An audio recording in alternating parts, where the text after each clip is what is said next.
Greetings. In this edition of Leadership Perspectives, we're fortunate to hear from Principal Stephanie Knox. She explains her values and beliefs regarding instructional leadership and also highlights some specific strategies for supporting professional growth of school staff. This is Stephanie's Leadership Perspective. What's yours? All right. Hi, Stephanie. Thanks for the time today. Will you please introduce yourself to the folks that are watching this video? Hi, everybody. My name is Stephanie Knox. I am the principal here at Prairie Heights Middle School. We serve students in grades 6 through 8. And this is my 4th year as a principal here. Before that, I was an assistant principal for 8 years. And before that, I was a special education teacher. Thank you. And today our overarching focus is instructional leadership, as you know. And so I wanted to just start with kind of a broad question of what does that mean to you to be an instructional leader? And when you think about instructional leadership, what kinds of actions and approaches do you think about in your daily and overarching work? To me, I feel like instructional leadership is having a really clear vision for your school, a clear vision for yourself as a leader, a clear vision for teachers in the classroom, a clear vision of what you want students to be doing in the classroom and learning. And so I think it starts with a really clear vision, and then it's really coming alongside people. I really believe in the value of working alongside people to learn from them as they're at the same time learning from you. It's really about a collaborative process so that everybody, when we think about instruction, everybody has something to add. Everybody has value to add. And how are we really tweezing that out and allowing people to learn from each other? For the, that aligns with the vision of the instruction for the school.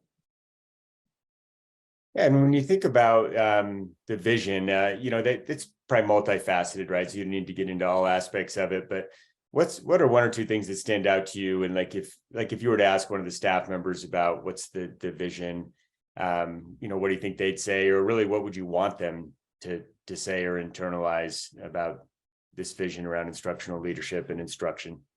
Mm-hmm. Well, I would hope that all of them. I would hope that they all say that it first starts with relationships in the classroom, right? We cannot get to instruction unless there is a common belief in each other and in our students, and that we have that relationship established in our classrooms. So I would hope that they all know that instruction cannot happen until we have spent the time creating that safe environment for kids in the classroom. Additionally, when we set forth for an instructional vision for the school year, that is not an instructional vision that I stand up and say, here is where we're going for this school year.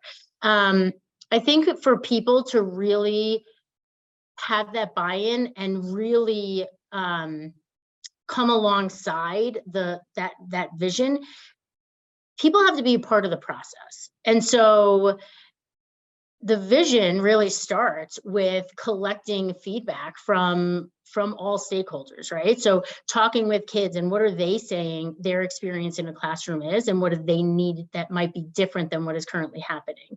So getting feedback from students, going to teachers, what do you feel like has been really successful instructionally in your classroom, and where do you feel like we need to continue to push one another? And so getting all of this feedback from people, right, to then come together and create, what do we want our instruction to look like as a school? And so I think that's where it begins. I really take that, and when I think about this, is not something that I just say, this is what I want all classrooms. I want to know what their current state is, and then what is their best hope for instruction. So coming together, I want staff to know that this is a shared vision, first and foremost. It's a shared vision where kids feel safe and they have trust in their teacher that they want the best, and that they're going to be challenged, and that their voice matters. And so when I think about instruction in a classroom, those are the components that I'm really looking for when I walk into a classroom, and hope that people have the strategies to understand how they get there. Great. Yeah. And so I hear you talking about getting input from people, and not only teachers, but staff broadly, and then also from students and to some degree to the community. Is the main mechanism for that a lot of conversations? Would that be the main way you go about that? How do you go about getting that input a little more specifically? Yeah. So the first thing I do is I'll meet with, so this year, I'll just talk about this year, 2023. This is what I kind of rolled out this school year. I met with like a student advisory group first, and I kind of meet with them periodically throughout the year to get their input on classroom instruction, on just issues in the building. So I'll meet with them to get feedback. Additionally, it was called out that I wanted to know what the experiences were, and the difference of experience between, let's say, our Black students from our white students. And so what we did just this year was we held small focus groups, and we had a focus group of all Black students led by a Black facilitator. We had all, Hispanic students led by a Hispanic facilitator, white students, just so that I wanted to create that safe space for them to share. This is how I feel every day in this classroom, and here's who I feel like is challenged or might not be challenged, or and I obviously did not do that work alone. I have a lot of growth in that area, but I came alongside district leaders, and I came alongside experts within our building that really had this passion. And so I got insights from small groups, a larger group from students, and then for staff at the mid-year, what we typically do is we get feedback for what has gone well instructionally and culturally. Like, most things live in those two buckets. What has gone really well culturally in this building, and what has gone really well instructionally in this building. And so mid-year, I had small groups come together and give feedback on what they felt went well, and where do we have room to grow in culture and instruction. So we did that mid-year.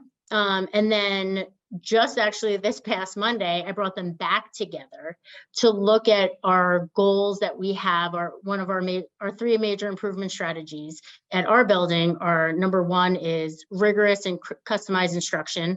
A sense of belonging is 2, and number 3 is really around customizing professional development for teacher growth.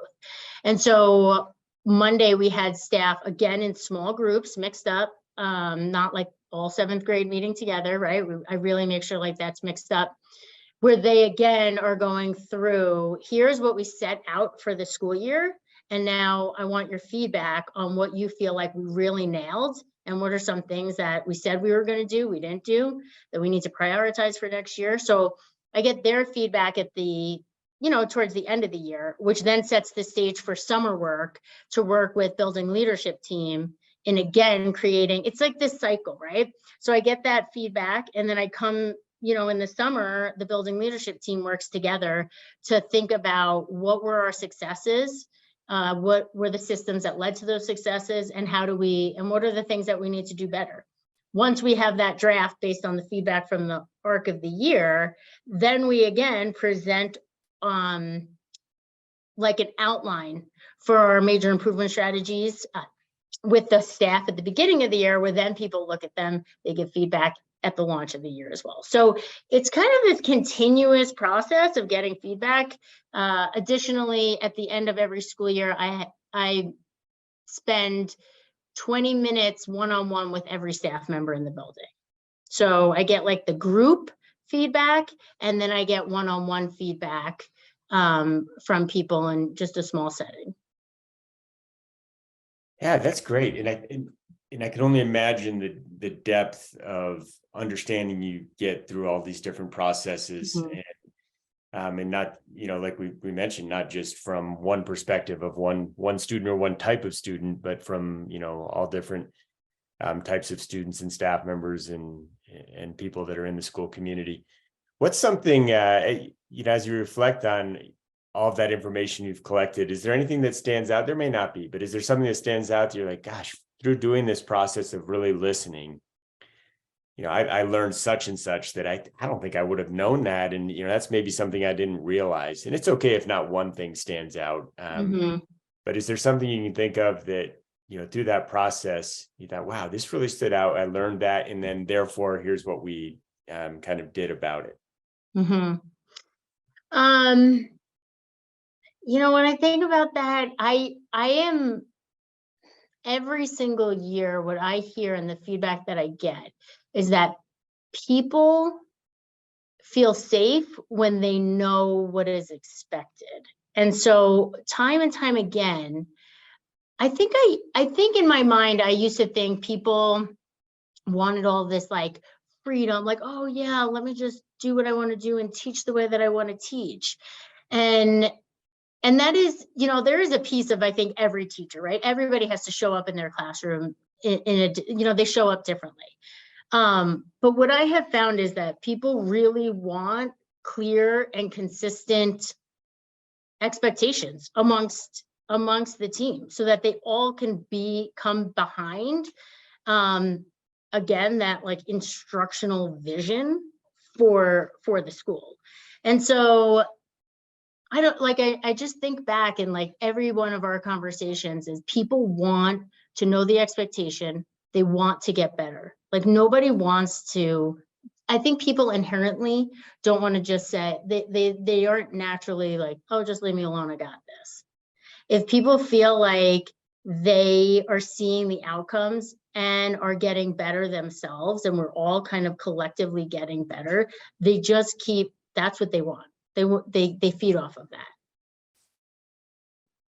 Yeah, let's dig a little deeper on supporting people in their growth. You talked about collecting that the pretty robust process for collecting information from people that helps drive what the focus areas will be.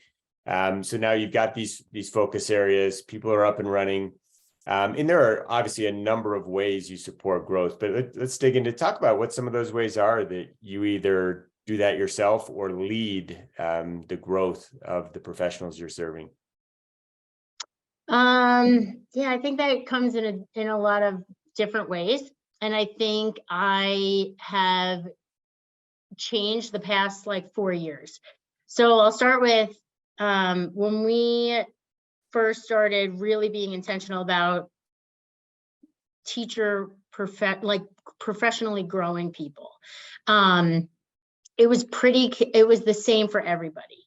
So everybody was expected to have, observation feedback and get meaningful feedback from whoever their coach was at the same frequency as everybody in this building.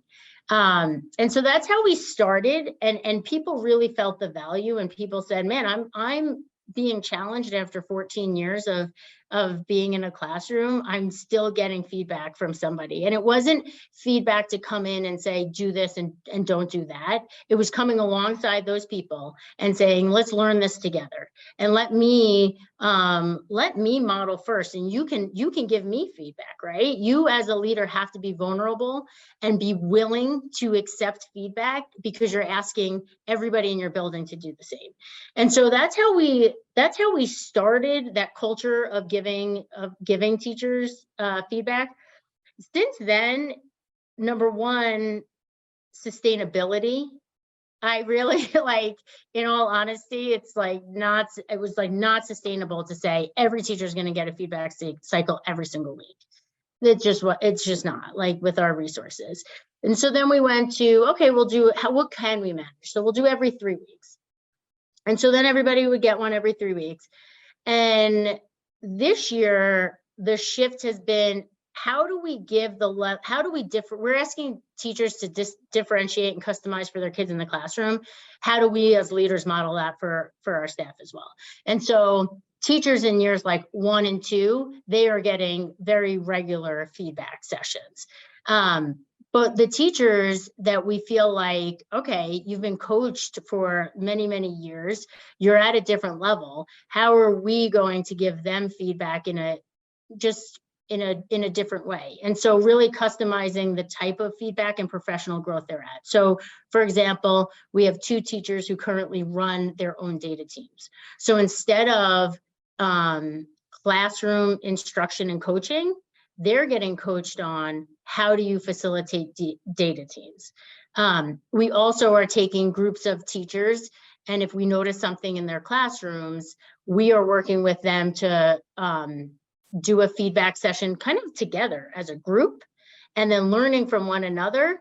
And then so theirs isn't their feedback might not be a one-on-one. It might be like a group model where then they go out and learn from each other, go observe each other's classrooms, or this whole group might be working on one specific action step that then that coach can go in and give them feedback on. Yeah, that's great. So I hear you talking about, in the beginning, or a few years ago, let's not call it the beginning, you had these rigorous approaches to individualized feedback, but it was kind of the same approach for all staff. And now you've become a little more of taking a customized approach based on what people need, and then coaching them in different types of ways as well, Right. not just on, teaching, but maybe on leadership, and not just individually, but maybe together. Right. Something great. I also want to add on that.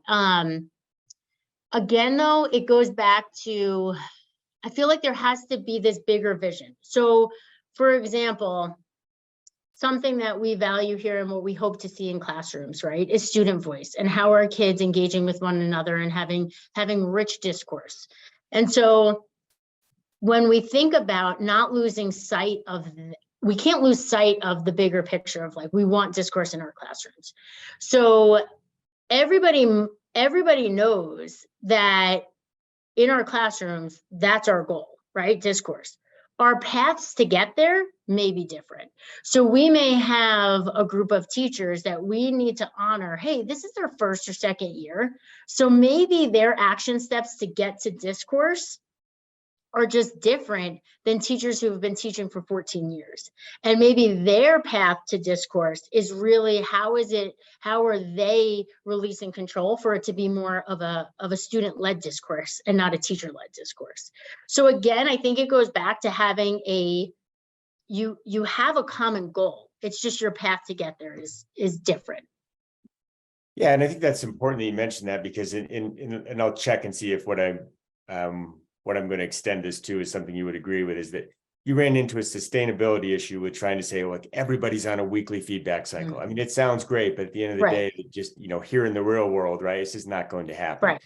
And, but then as you look to customize, then as some people go into that, they think, okay, you can focus on whatever you want. It's personal to you. And I mean, to me, that becomes, it sounds great, but it becomes a sustainability issue, because now you got to coach people on 25 different things. Correct. What I hear you saying is we take a meaningful, larger goal like student discourse that really applies in all classrooms. Like, we can't argue that wouldn't apply in a classroom. But now we just take a more customized, differentiated approach to how people, the strategies they enact and how they get to this rich discourse that we're kind of all after. Yep. And so typically, even on like a PD day, whatever professional development that we're leading, we ensure to communicate how this is aligned to our major improvement strategies. Because if we can't name how it's aligned, then maybe it shouldn't be dedicated time, right? And so, so we'll have a PD that we're rolling out. We'll have that alignment. This is how it's going to align to our major improvement strategy. And then we may have like 3 breakout sessions that, again, it's the greater goal of discourse, but maybe this, and then the sessions that people are attending are just at different places. Yeah, it makes sense. Thank you for clarifying and extending that topic. Shifting gears a little, although on the same topic, of course, overall, what are some of the barriers or challenges you face in this effort to help people grow and to stay focused and to be a effective instructional leader what are some of those obstacles or barriers or, challenges? And then to some degree, maybe how you've addressed them, but more so just, even if you're not saying how you addressed it, just, I think there's constant pressure against these things you've mentioned. And I just want to name some of those so people can hear your thoughts. Yeah. I mean, I'm going to take this two ways. One, obviously, we have these barriers of, discipline or things getting on your calendar that just take time away from you being in the classroom and really knowing what's happening in the classroom. And so those are kind of, when I think about it, I think of like technical changes that we can make, right? So as an admin team, we came together and said, okay, there's always going to be, like, if we block out classroom observations or walkthroughs, like, we're going to make sure that we have access to everyone's calendar and we're not all out at the same time. There has to be somebody in the office, right? There has to be someone here waiting for kids. And so I think those are some like small tweaks that we have made to just ensure that if we're running a data team with we all meet at different times so that the office is never just lonely of admin, right? We need to make sure somebody's here. And then the barriers, again, I feel like it's just constantly, you have to be so, what's the word? What is the word? You just have to be so persistent. Like, I think about it, and just when I feel like, man, we are seeing great instruction in every single classroom, right? In most classrooms. The next week you could walk in and be like, oh my gosh, we still have so much work to do, right? And so it's, again, I think it's just like that persistence in having and continuing to push yourself and push other people. I think that's a challenge because it's exhausting. It is exhausting. But again, I think that's where you see change. That's where you see growth. Where you're like relentless. Everything that you do, you have to be relentless. And when you walk into a room, again, there's a lot that goes into, I'm speaking in terms like this just naturally happens, but when you go into a room to work alongside a teacher, just as important as it is for kids to feel safe in a classroom, it is equally important for teachers to feel safe with their instructional leader. They need to feel that safety and that trust that it is not about us coming in to see what somebody is not doing right. It's about coming alongside to learn from you, to push you, to grow you, and they have to trust you. They have to trust you. And so I think starting off, one of the challenges really could be is like, you need to spend time on just building that relationship with people where people know it's okay to fail. It's okay to make mistakes. That's the culture we want to build for kids, and it's the same culture we need to build for staff. Yeah, thank you. As you think about your journey, you've been a school administrator for a long period of time now. And so let's see, let me give you a prompt and you see what you think. You could pause it to form your idea. So I used to think, when it comes to instructional leadership, I used to think, ... now I think, or I used to think, now I believe. I used to think that I had to be the expert in all content. I now believe and know that I never will be, and that's okay. We're surrounded by very smart people in this profession, and you do not have to be the expert in everything, but you have to be the champion for people. And really, like, you have to be just as vulnerable as what you're asking of other people. Great. And then, so that one kind of looks back in a reflective way and brings us to the present. Now let's look forward. So thinking, now that you know what you know, as you look ahead on the horizon, you think about, you're in the current state, and you've got this desired state that's always in mind. What's something big on your mind, knowing what you know now that you want to do and it's aspirational. So maybe this isn't like a plan that you'd write down. What's something big you have in your mind that you think would even take this to the next level? You've done so much already. And again, it doesn't have to be a strategy, but just could be a broad idea.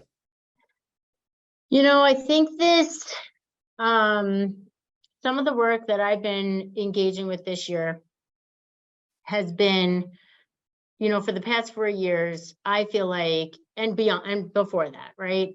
Going into classrooms and looking for instruction and what does good quality instruction look like?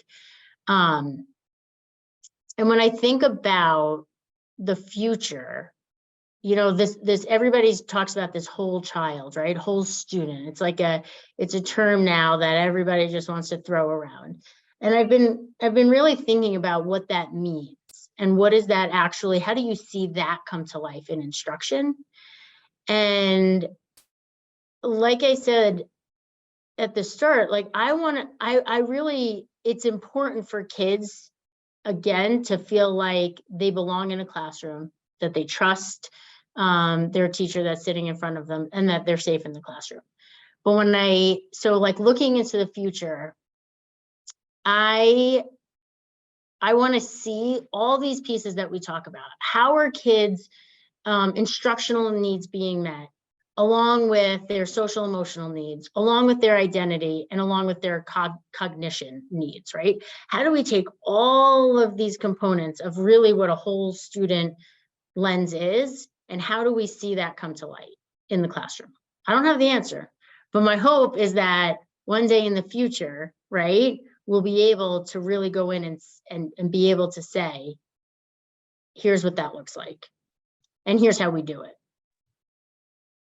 Yeah, I like that idea. What's something that we didn't talk about that maybe you had in your mind and ready to speak about that could be pertinent here? So something that hasn't come up. I think I reflect back on really the steps that it took to start becoming an instructional leader. And for many years, I was not an instructional leader. I was, well, in the APU role, I felt like I was a lot of discipline, right? Like you're dealing discipline and testing and management and things like that. And you'll see outcomes in that, right? You will see outcomes doing that work. And it's a necessity regardless of where you are, right? Even in the principal role, you still do discipline, you're managing. But I feel like the power really was when we got into classrooms, and that when we did know, this is what good instruction looks like, and we were able to communicate it with people, and again, come alongside them to learn with them of how do we get there. But it took time. Yeah, I think that's wise in multiple ways. So as you think about emerging leaders, and some currently practicing leaders who are still, obviously all of us are emerging, but in our leadership, what's a message that you would share? You've shared a number of, I think, really influential messages. So just to kind of sum it up, what's a message you would like to share with folks in relation to this broad topic we've been discussing?